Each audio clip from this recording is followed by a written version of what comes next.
guys, this is Lord Chael speaking on behalf of our show sponsor, Established Titles. Established Titles is a project based on a Scottish custom where landowners are referred to as lords and ladies. They allow you to buy as little as 1 square foot of dedicated land so you can officially call yourself a lord or a lady. Established Titles is not just about your ego. You also get to do some good. In addition to your new fancy title, Established Titles supports global charities like One Tree Planet and Trees for the Future to help with the afforestation effort. Your title pack gets you at least 1 square foot of dedicated land in a private estate in Scotland. Your certificate features a unique plot number where you can see the exact location of your land. And right now, Established Titles is holding 200 plots of land right next to mine. So come join me in the Bad Guy Inc. Kingdom. Getting this certificate even allows you to officially change your name to Lord or Lady.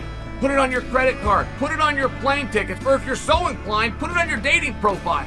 Makes for a great last-minute gift, and there's even couples packs that come with adjoining plots of land.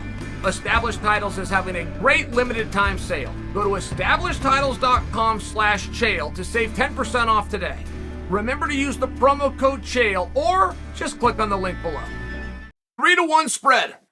The day that the fight was rumored to be happening, a rumor, a projected spread, and then they signed the fight, Islam versus Oliveira, it was 3-1. I've covered this I don't know how many times, 6, 7, 8 times, because it pissed Oliveira off. Oliveira felt disrespected. For the first time ever, Oliveira started speaking up for himself, and he never talked about those odds. I just felt confident that that's what he was referring to. He said, man, this guy shouldn't even be in here with me. Who is this guy beat? I am the champion. I have defended championships. I'm finishing everybody. You're bringing me a guy that shouldn't even be here with me. And this guy's a 3-1 favorite. At one point, guys, DraftKings moved it to 3.5 to 1. Now, that didn't sit there very long. That sat there about half of a day. But I was just personally curious. Is this going to go 4 to 1? Is this going to go 5 to 1? Because this is the way I saw it. Islam is going to go tackle him and bludgeon him repeatedly for 5 rounds. This is what I saw. Now, that changed the night that Oliveira fought Gaethje.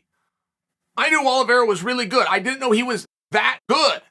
And Oliveira started to speak up for himself. He started to lay out his case. He laid out a case, man, you guys are threatening me with this guy's ground and pound. I'll start on my back. My jiu-jitsu's so good, I'll start on my back. Now, that's a terrible idea. But I still get the premise. Like, I really appreciated just conceptually that Oliveira knew what the problem, or at least potential problem, was going to be, which is I get taken down and held there against my will, and I get pounded on. Rinse and repeat 5 times, right? Because in all fairness, Islam is 5 takedowns away from being a world champion. As a matter of fact, guys, Islam is 3 takedowns away from being a world champion. If he can get 3 takedowns and keep him there, it doesn't matter what happens in the other 2, he leaves with the belt. But when you start to break it down that far, when you start to see the simplicity, right? A goldfish doesn't think he can eat a shark unless he takes a whole bunch of little bites. And if you start taking these little bites at it, this is really quite simple. Charles Oliveira needs to defend 3 takedowns, he becomes world champion. Islam needs to get 3 takedowns, he becomes world champion. 3 to 1 is what this started at. 3 to 1 is what this lived at. At one point, it moved to 3.5 to 1. Why do I keep talking about it? Because it's even money right now. It is plus 162 against negative 130. That's on DraftKings right this second. That's even money. And for you professional handicappers, please don't think that you have to correct me. That's even money.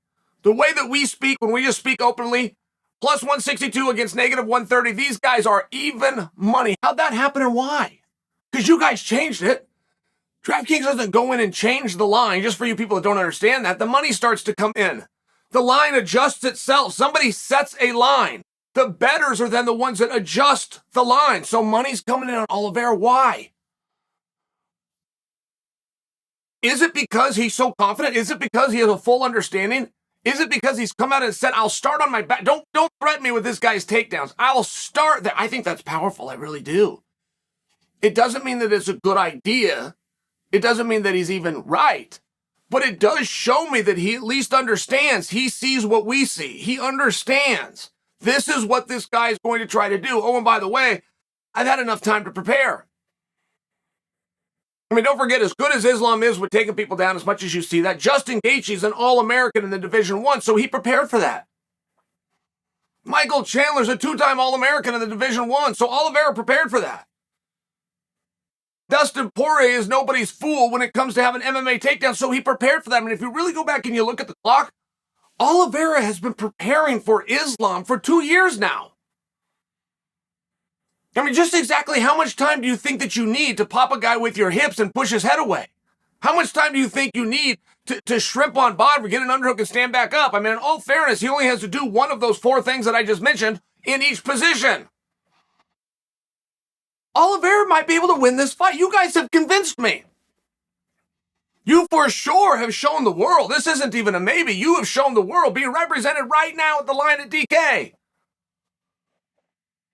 You've at a minimum shown the world that you think he can win the fight. You think he's going to win this. That is an amazing juxtaposition for me. Here, let me put you in a different example. Nate Diaz signs to fight Khamzat Chimaev. Nate instantly, 8-1 underdog, okay?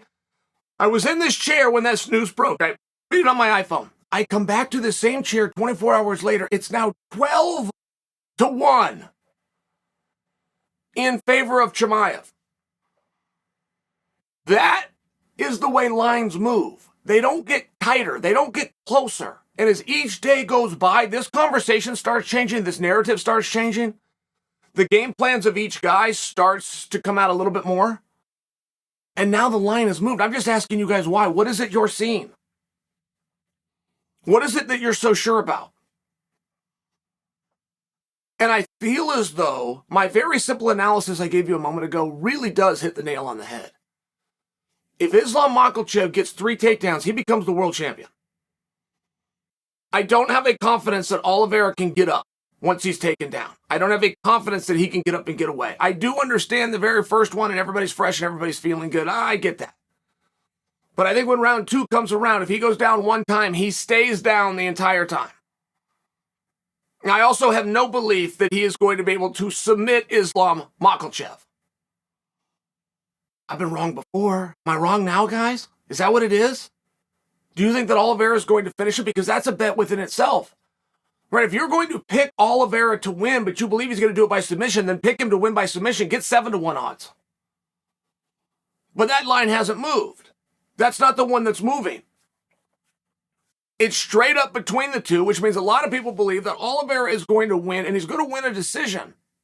Which, if he's going to do, means he has to stop those takedowns. Like, this isn't really rocket science. This isn't a really confusing kind of a match. One thing that we've never seen from Islam is his stand-up. We've heard, and there's been clips that are released from the gym, and he's got the big headgear, and he's got the big gloves and the shin pads, and he looks really damn good. I agree, but we haven't really seen that in live competition. He doesn't go to it, and frankly, he should not go to it until plan A gets stopped, which is take somebody down and bludgeon them. That has not been stopped yet.